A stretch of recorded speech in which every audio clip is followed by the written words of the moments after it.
Hello everyone. You know, years ago I used to work with gourds. I used to carve gourds. They're a vegetable or a squash that turns hard. And this is one of my pieces that I did a while ago. My links, carved and painted. I used to do a lot of these. I don't do them so much anymore. But I wanted to show you, I had met a woman not too long ago who asked me if I would repaint and refurbish her little gourd here. It's quite small, and it means a lot to her. She got it in New Mexico many years ago. So today I'm going to paint it and see if we can't bring this old paint job back to life. So stay with me, I'll be right back.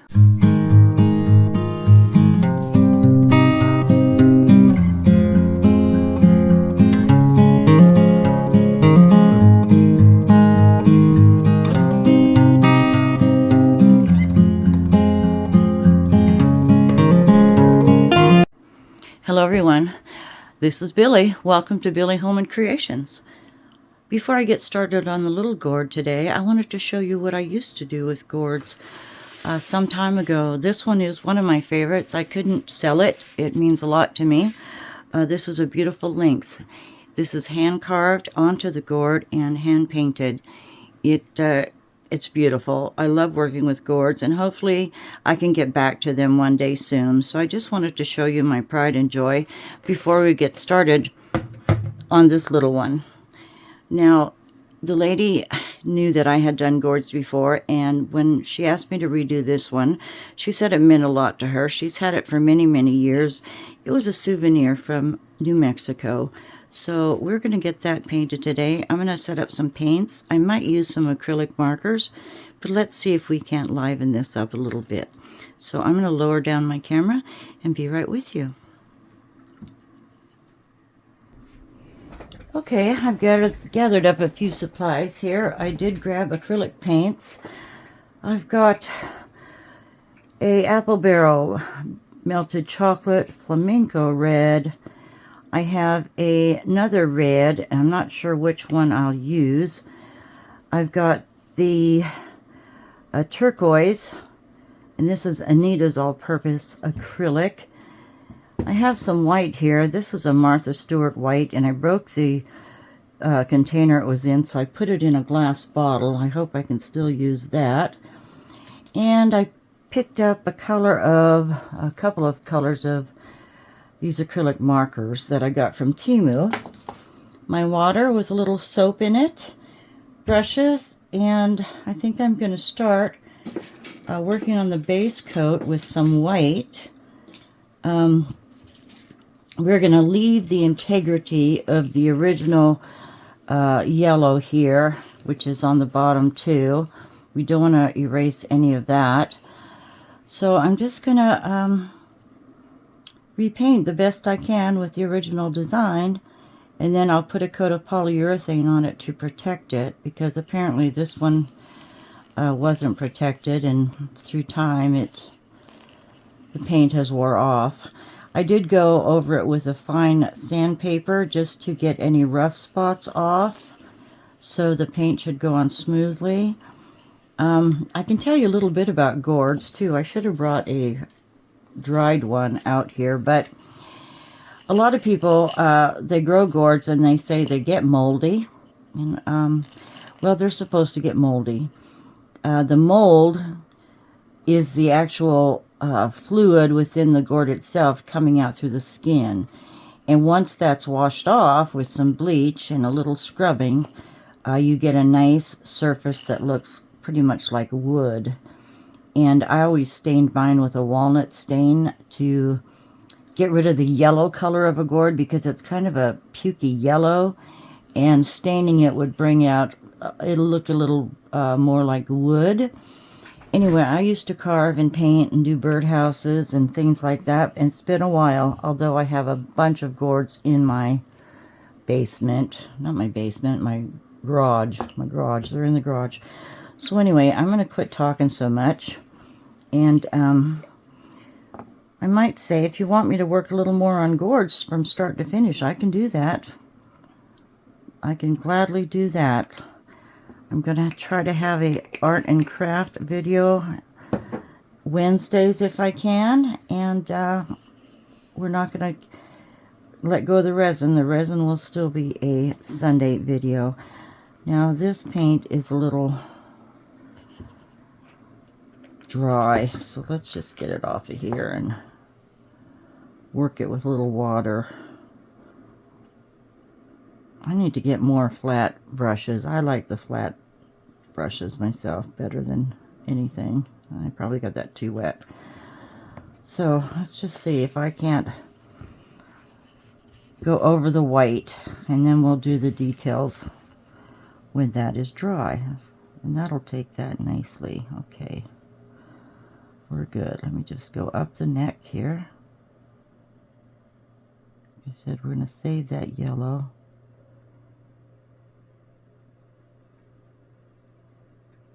I want to get this done for her. She's been waiting.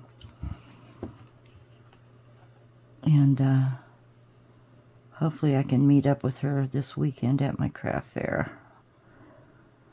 And she can pick it up.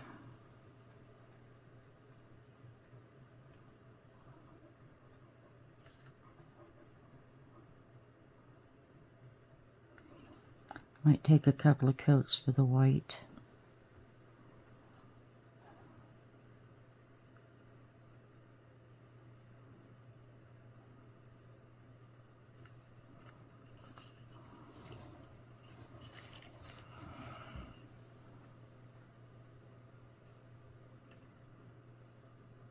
My first craft fairs I ever did was with Gourds. I had made 95 birdhouses, and they were cut and painted and really, really cute. I had castles and barns and, oh goodness, all kinds of things. And it was a 2-day show. I came home with 5. 5 left. I was totally amazed. That got me hooked. The first day, one of my vendors that was next to me, she said, "Oh, honey, double your prices." And I said, "Are you serious?" And she said, "Yes, you double them, right? You know, double them today." And I did. And I couldn't believe it. I did that show for several years. And I met a lady who was the, her family was Sherman William Paints. And every year she'd come into my booth and she would just start picking up gourds and say, "I'll pick them up tomorrow, honey. Wrap them for me." And of course I did, and oh, I looked forward to seeing her every year. It was pretty amazing. And then I think a lot of people worked on gourds. I got burnt out because I do a show and it got to where people would just walk by and I could hear them under their breath say, "Oh, gourds." And I thought, well, these aren't just gourds. These are my gourds and they're special. But I think they lost their impact. Well, people just didn't care for them anymore. But maybe they'll make a comeback.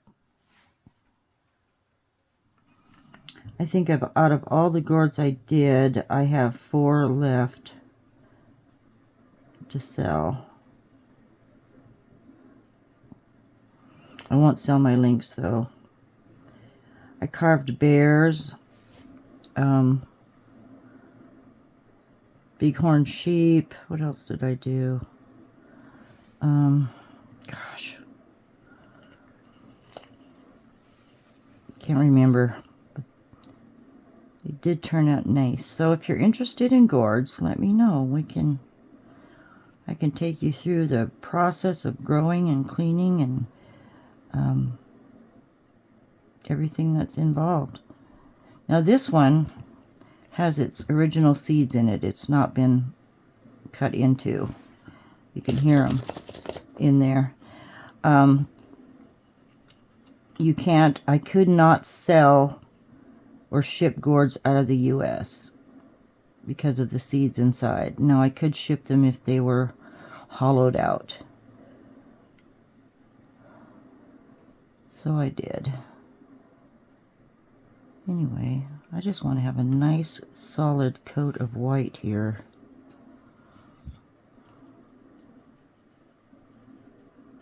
Make these other colors pop.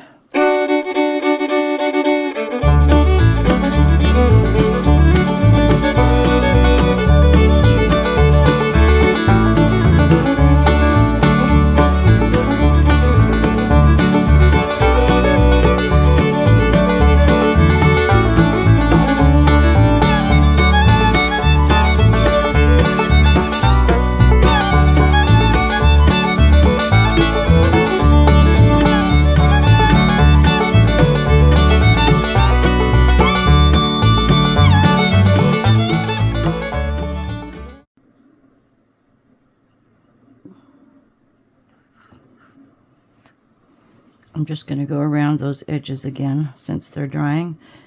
I'll put you on pause and pick back up when I'm ready to do the next color, okay? Well, I'm letting what I have for the white dry. I'm going to have to go one more coat just to even out the paint. And you can see where the paint pulled here. So another coat will work its way out. And now I'm using this turquoise pen or ink marker.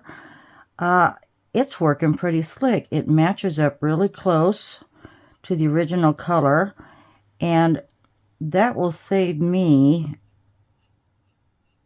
some fine painting if I can just do little strokes with the marker and fill those areas in. So that is a lifesaver. And I think I'm going to use a white marker in this area here. Not quite sure about the brown. I should do the entire brown and then do the white. These white streaks here have little black slashes on them. I'm not quite sure how to go about that yet, but we'll get there. So for right now, I'm just going to go around and fill in these turquoise parts. These pens are a lifesaver. That reminds me, to let you know, you can use markers on gourds.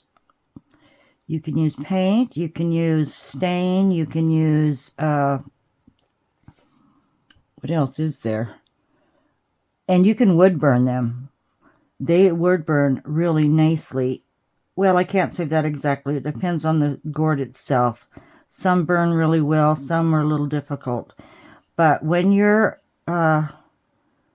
just briefly, when you're cleaning a gourd, you want to wear a mask because they're covered with mold. When you're wood burning, you also want to wear a mask because you don't want to inhale those fumes. And if I do work on a gourd outside from start to finish, I'll show you the setup I have in my shop. And gosh, now I'm wanting to get back into gourds again. Who knew? We'll see. That's just a little tidbit here. I'm going to go around the top part, then I'll turn it over and do the bottom section too. This might not take 2 coats. I guess we'll see. I just don't want to have streak marks. Like I don't want streaks in the paint. So here we go. I'll be doing this for a minute or two.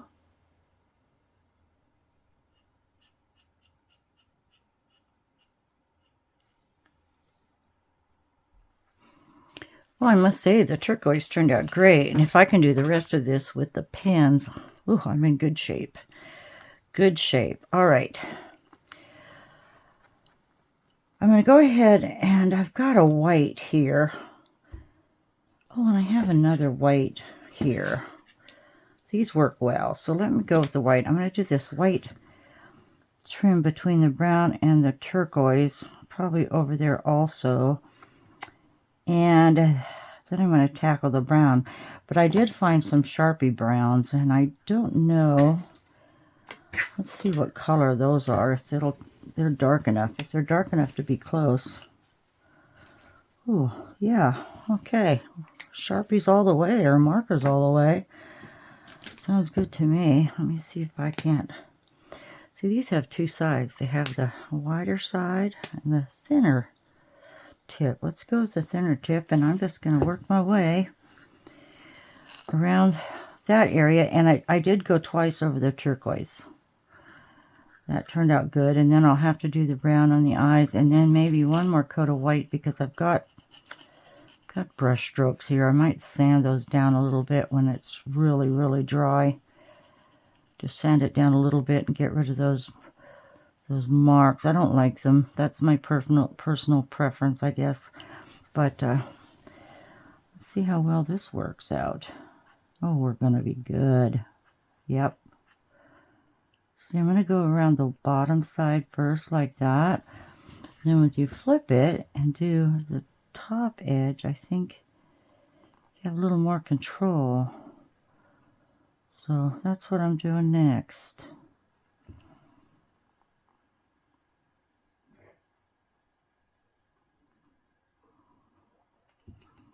My only concern is that the woman who asked me to do this appreciates it or likes it.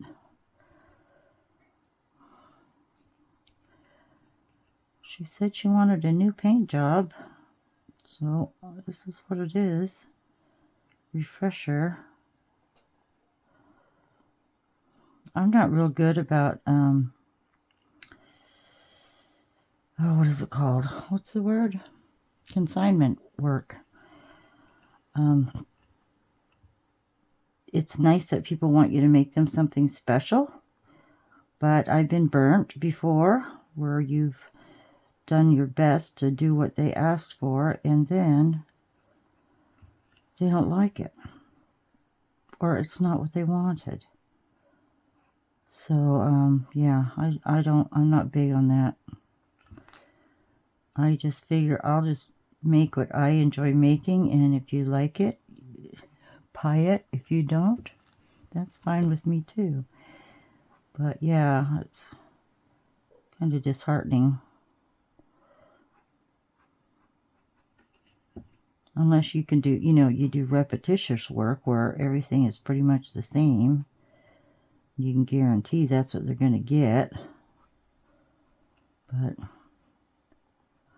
I don't know, and I think a lot of my trouble is I'd rather work on something I want to work on and not be obligated to work on something else for someone and have a time frame. I mean, I haven't had a time frame for years. I'm not good at time frames. When I had my career job, that was one thing,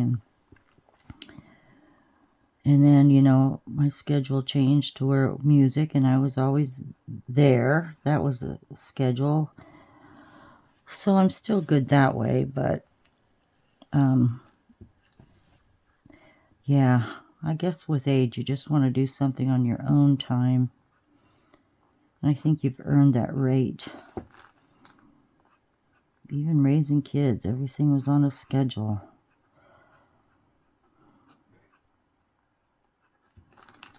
When my son passed away, I never wore a watch again. Isn't that something? Just never wore a watch again. Still don't.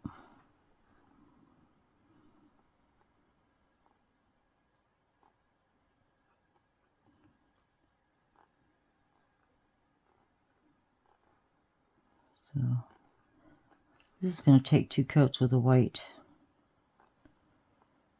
So I'll continue on and get back with you when I'm ready to tackle the brown, I guess. I think it's looking good so far. Yeah. Pens are the lifesaver for this one. All right, I'll see you in a little while. Bye. Well, I was getting carried away here by myself. I didn't forget you, but I thought I'd better let you know I'm working in the other direction of the brown here, and it's turning out pretty good, I must say. I'm gonna go in with the white and then do the black stripes, but overall I think I'm getting pretty fond of this little bird here, and I guess I'm really thrilled that I was asked to fix it up a little bit. So I'm just going to keep going. This video is not real exciting. I guess I'll just keep working on it, finish it up, and then I'll show you how it looks when it's completed. And I'm going to keep after it. So you have a great day. Take good care, and I'll see you in a little while. Bye. Hello, hello. Here's our little gourd, all painted and almost ready to go back to its original home. I believe I'm going to just brush a little polyurethane on to protect the paint and call it good. I am afraid, though, that the red might bleed, so I'm going to have to take it slow and easy. So let's hope not. But anyway, it turned out really, really nice. And I do have a picture of the before to give to the owner of this lovely little bird gourd, and so she can compare, and hopefully she'll enjoy what I did. So once again, let me know if you'd be interested in some gourd work. I might do a couple for Easter, because I have some little Easter egg gourds, and they're shaped just like eggs. They're cute as can be. So that's a possibility, but just wanted to let you know this is finished. And thank you for watching. Take good care. I'm sending big hugs. Until next time. Bye.